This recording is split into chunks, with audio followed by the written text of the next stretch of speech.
Hello friends, പുതിയൊരു വീഡിയോയിലേക്ക് എല്ലാവർക്കും സ്വാഗതം. നിങ്ങൾ പുതുതായി വീട് വയ്ക്കാൻ പോവുകയാണോ? അതിനു പറ്റിയൊരു പ്ലോട്ട് തിരയുകയാണോ? എങ്കിൽ ഈ കാര്യങ്ങൾ ശ്രദ്ധിക്കൂ.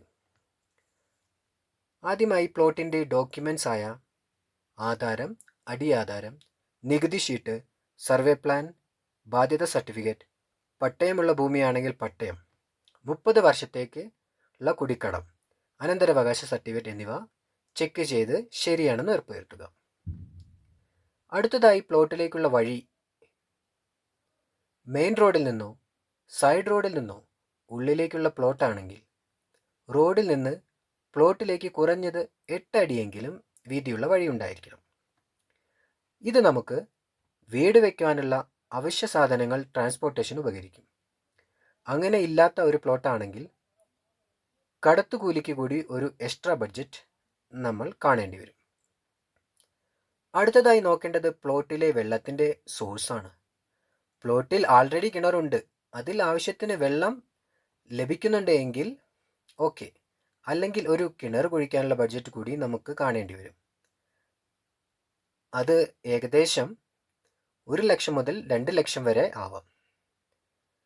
അതിൻ്റെ കൂടെ ആ പ്രദേശത്തെ വെള്ളത്തിൻ്റെ ലഭ്യത ഓക്കെ ആണോ എന്ന് അടുത്ത വീടുകളിൽ ചെന്ന് നോക്കി മനസ്സിലാക്കേണ്ടതാണ്.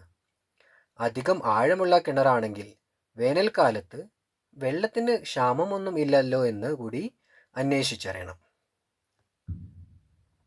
അടുത്തതായി നോക്കേണ്ടത് പ്ലോട്ടിൻ്റെ നിരപ്പാണ്, അഥവാ ലെവൽ.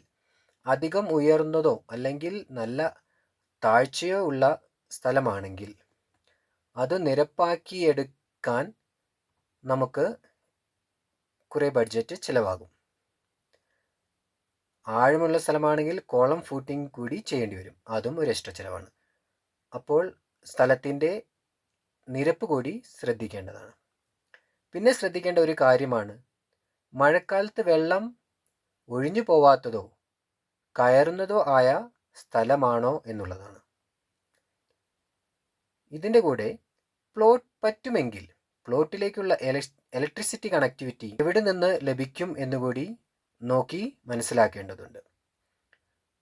പോസ്റ്റ് കുറേ ദൂരം അകലെയാണെങ്കിൽ നമുക്ക് പോസ്റ്റിനും അതിലേക്കുള്ള കണക്ഷൻ വയറുകൾക്കും എക്സ്ട്രാ ചാർജ് വരുന്നതാണ്. Thank you.